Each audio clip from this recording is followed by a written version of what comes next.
System 1 loaded.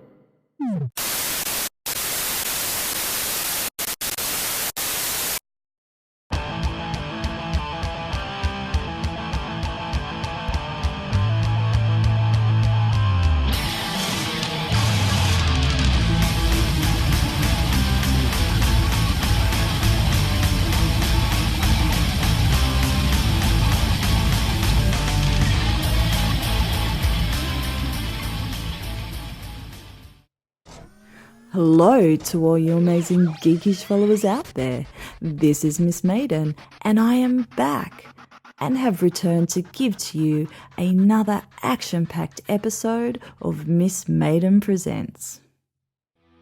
Now, as some of you might recall, a couple of episodes ago I talked about this year's Glastonbury Festival and the uproar that ensued after it was announced that Kanye West was given a headlining performance slot.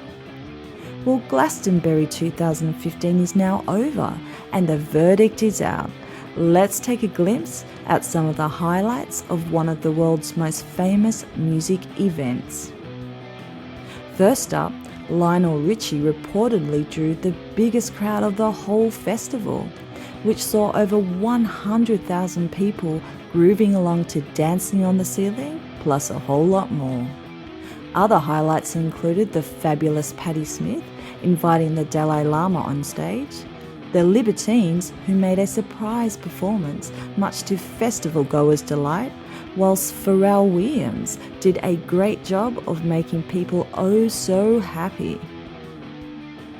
Now, despite the protests, Kanye West braved the crowds to a mixed response and definitely didn't do himself any favours by ending his set with the proclamation that he was the greatest rock star on the planet.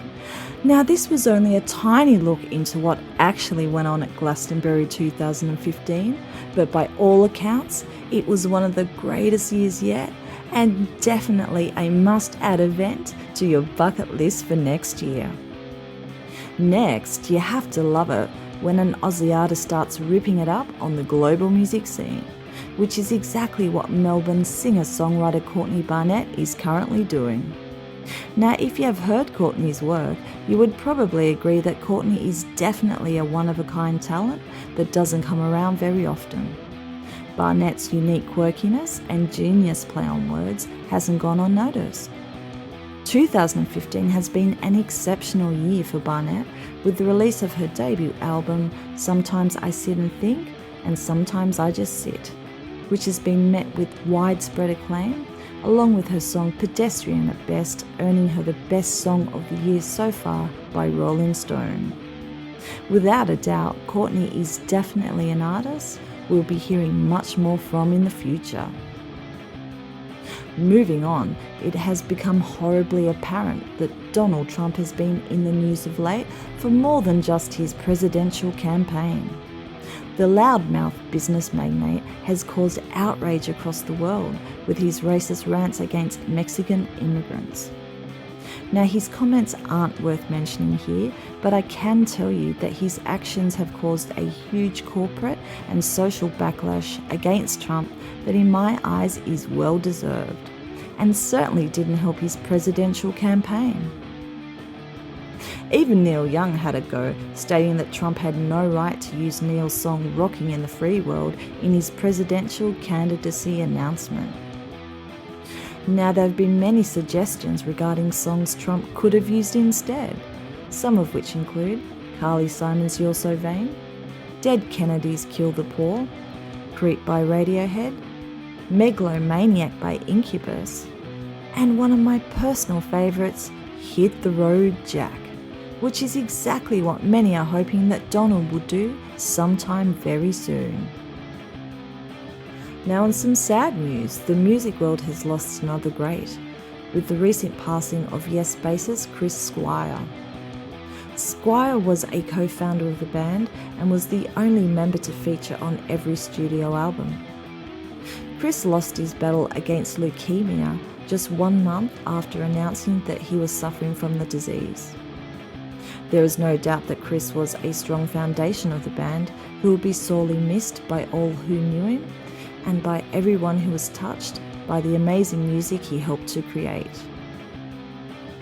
And to finish off, we have backstage rider requests. Fact or fiction? Well, you'll have to decide for yourselves as we take a look at some of the crazy requirements presented to promoters by some of the biggest musical acts in the world. First up, we have James Brown, whose list included an ironing board, Gatorade, champagne, golf cart, and hooded hairdryer. We also have AC/DC, whose requests included tea, coffee, white and red wine, Baileys for drummer Phil Rudd, cartons of cigarettes, and tobacco so that Brian Johnson can roll his own. Motley Crue's Ninky Six's list of demands included clean ice, 1 boa constrictor, 1 machete, and a fully suppressed submachine gun.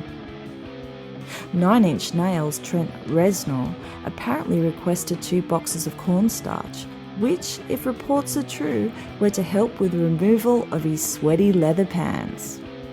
Whilst it is alleged that J-Lo wants her coffee stirred anti-clockwise.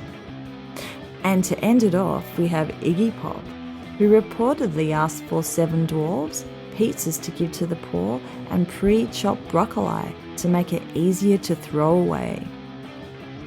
Now, there is no doubt that it is a whole different reality in the world of backstage rider requests. And I want to know from all of you viewers out there, if you were a famous rock star, what would be your ultimate backstage rider request? Don't be afraid to let us know what you think, as all of us here on the GEEKisH team look forward to hearing your suggestions. So that's it for this episode of Miss Maiden Presents. I am Miss Maiden. Thanks for tuning in, and make sure you stay up to date with all the latest happenings from the GEEKisH team by checking out our GEEKisH website, YouTube channel, and GEEKisH Facebook page. Don't forget to like us, and remember, but by now it should go without saying, it's definitely cool to be geek.